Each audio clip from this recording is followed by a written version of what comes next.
अगर आपको लगता है कि किसी एक श्रेणी को ज़्यादा मिलेगा या ज़्यादा मिल जाएगा, आगे चल कर के किसी की संख्या ज़्यादा हो जाएगी, उसका इलाज है अंतर्विवाहों को रिकॉग्नाइज़ कीजिए, उनका स्वागत कीजिए, प्रेम विवाहों को प्रोत्साहित कीजिए, साक्षात्कारों को ख़त्म करिए, ऑनर किलिंग ख़त्म करिए, महिलाओं को पर्याप्त हिस्सेदारी दीजिए, जाति को उसका पूछना, उसका बताना, उस पर चर्चा करना कानूनी अपराध घोषित होना चाहिए।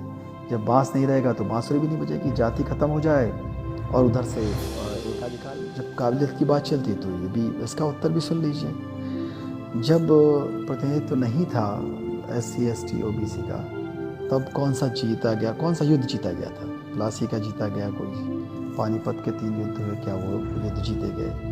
और कितने वैज्ञानिक आविष्कार हुए, शक आए, होड़ आए, कुषाण आए। अंग्रेज बहुत दिन यहाँ पर रहे और जब सोमनाथ का द्वार लेकर के आया तो लॉर्ड एलन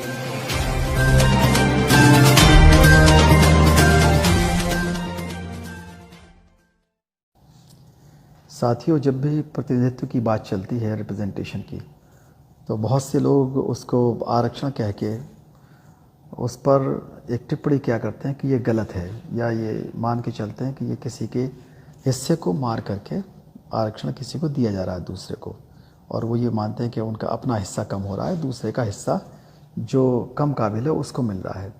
तो वो एक सवाल करते हैं कि आरक्षण का कानून नहीं होना चाहिए, प्राविधान नहीं होना चाहिए, हम तो ऐसे ही अधिकार देते। उसका जो उत्तर है वो यही है कि पहले तो जो हिस्सा है वो शक्तिशाली लोगों ने बिना कानून के अपनी माँ, बहन, बेटी, बहू को भी अधिकार नहीं दिए, तो कमज़ोरों को या कमज़ोर वर्ग के लोगों को कैसे अधिकार दे सकते थे? ये बात समझ में नहीं आती। अगर अपने आप ये सिद्ध करना चाहते हैं कि अधिकार मिल सकते थे बिना कानून के, बिना संवैधानिक अधिकार के, तो अब तक बिना कानून के निजी जो क्षेत्र है उसमें मिल गया होता कुछ ना कुछ प्रतिनिधित्व, रक्षा के क्षेत्र में मिल गया होता, और जो न्यायालय हैं या मीडिया है, बहुत सी ऐसी पावरफुल चीज़ें हैं जिनके अंदर कुछ ना कुछ अधिकार मिल जाता है। दूसरी बात, अधिकार देने वाला कौन है? अधिकार देने वाला कोई दूसरा व्यक्ति, कोई दूसरी जाति का व्यक्ति या किसी कैटेगरी का व्यक्ति नहीं है, कोई दाता नहीं है।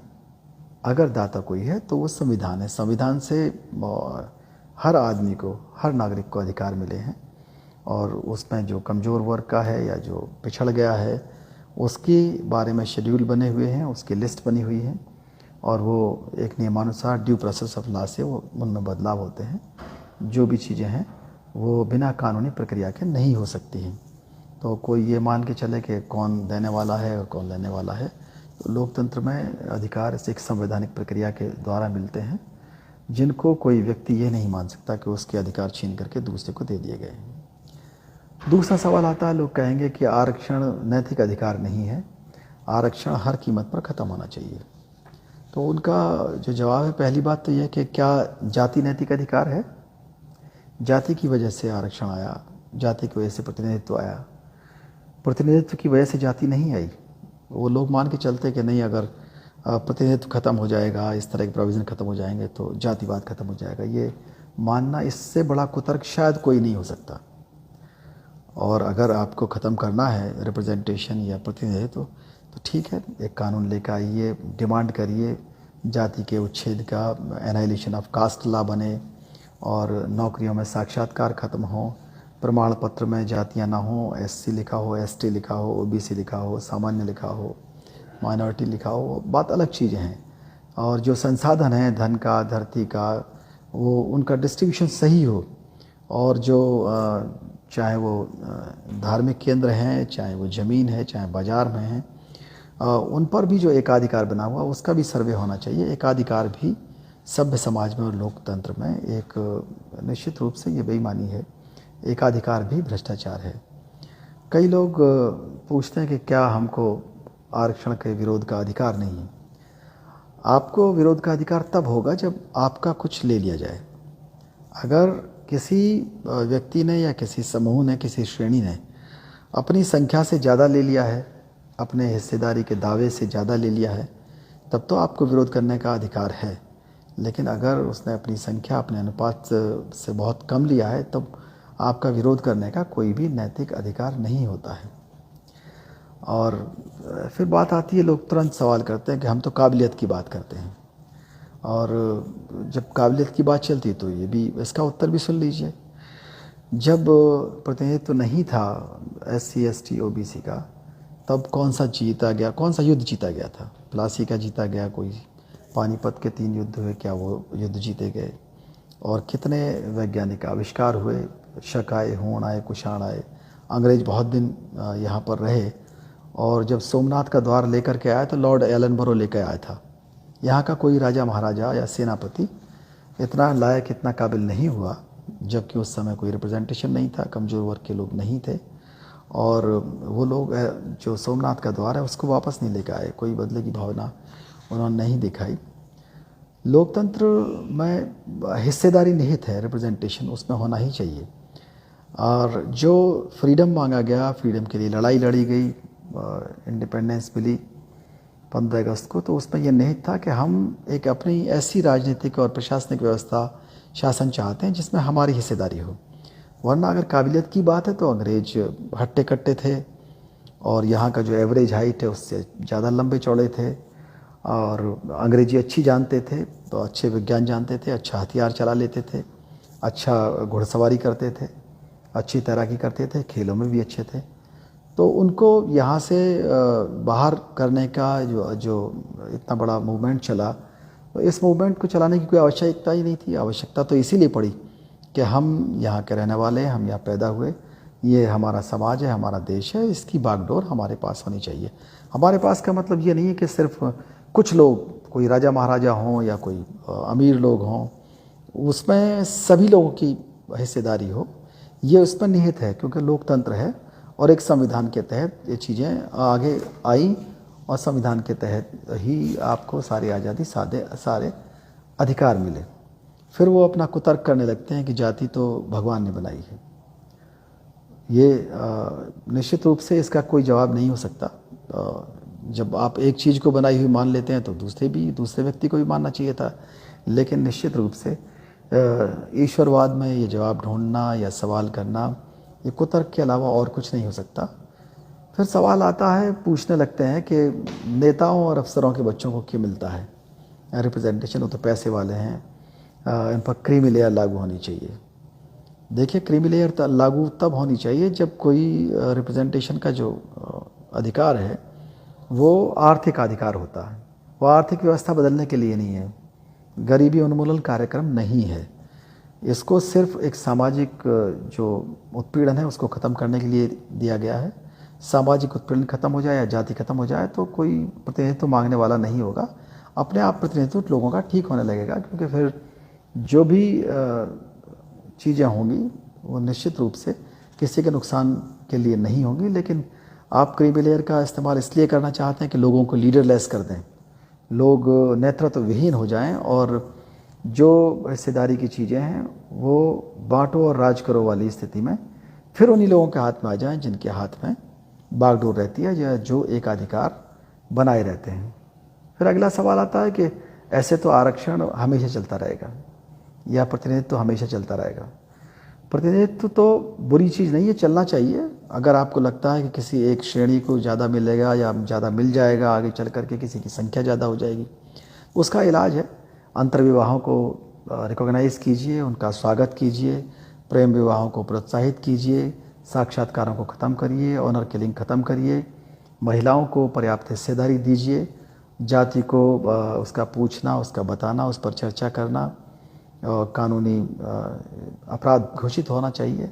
जब बांस नहीं रहेगा तो बांसुरी भी नहीं बजेगी। जाति खत्म हो जाए और उधर से एकाधिकार भी खत्म हो जाए और प्रतिनिधित्व फिर सबका हो, फिर न रिप्रेजेंटेशन की बात आएगी कहीं, न उसके दावे होंगे, क्योंकि सभी चीज़ें उचित तरीके से होने लगेगी और सबका देश है, उनको सबको ये एहसास होने लगेगा। और सिर्फ ये नहीं है कि कोई ठेकेदार ये समझे कि हम ही देश के या समाज के ठेकेदार हैं, ऐसा नहीं है। जो देश है तो सबका है, हर नागरिक का है। कई लोग कहने लगते हैं कि आरक्षण से या प्रतिनिधित्व से राष्ट्रवाद खतरे में है, देश हमारा परिवार है, हम राष्ट्रवादी हैं। हम भी देश को परिवार मानते हैं। परिवार में अगर 4 बच्चे हैं और 4 बीघा ज़मीन है तो हर बच्चे को एक ज़मीन मिलेगी। अगर किसी बच्चे को 2 बीघे ज़मीन मिल जाए और एक को एक बीघा भी ज़मीन ना मिले तो वो शिकायत करेगा, तब तो वाकई बात सही है।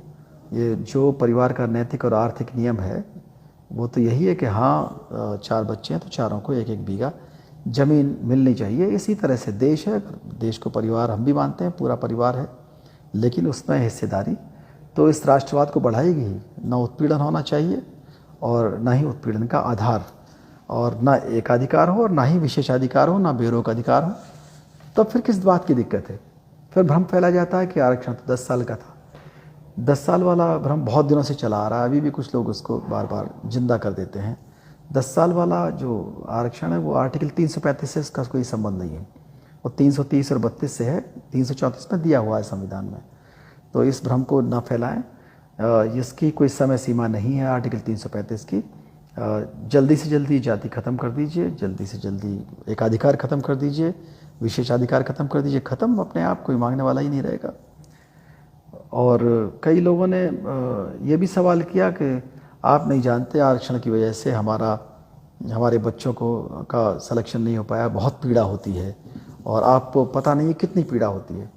तो हमने उनसे कहा कि आपको जो पीड़ा होती है आप उनकी पीड़ा भी सोचो ना, जिनको पेशाब पिलाया जाता है, जिनको मारपीट की जाती है, जिनके घर जलाए जाते हैं, जिनके साथ बलात्कार होते हैं, और ये नहीं दबंगई के साथ बलात्कार किया, वीडियो बनाया और वायरल कर दिया, और ये दिखाते हैं कि देखो तुम हमारा क्या कर सकते हो। उनका मानवर्धन के लिए जो हिंसा होती है उसका क्या जवाब है? क्या उसकी भी तो पीड़ा होनी चाहिए? और फिर आपको लग रहा है कि आपको पीड़ा है तो निश्चित रूप से उनकी पीड़ा का भी एहसास करिए। उसमें दूसरों का दर्द देखने में क्या दिक्कत है? हर कमज़ोर वर्ग के लोगों को भी ऐसा होता है। अगला सवाल उनका आता है कि वोट की राजनीति ही आरक्षण की जड़ है, यही ख़त्म होना चाहिए। वोट की राजनीति ठीक है, लेकिन आपका इशारा तो ये हो गया कि लोकतंत्र ख़त्म होना चाहिए और अधिनायक तंत्र होना चाहिए। ये भ्रम आपको नहीं पालना चाहिए किसी भी व्यक्ति को।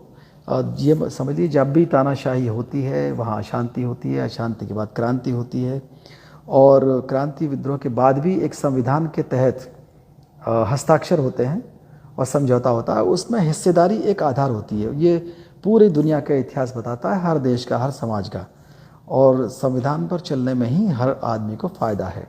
और उसी में, और हमारा संविधान तो भारत का बाबा साहब डॉक्टर अम्बेडकर का बनाया हुआ संविधान दुनिया का सर्वश्रेष्ठ संविधान माना जाता है, और इसमें दिया हुआ है अपना हिस्सा लो, और आप अपने हिस्से के साथ, हम अपने हिस्से के साथ, सब अपने अपने हिस्से के साथ रहेंगे। ये दाता वाला अधिकार छोड़ दीजिए।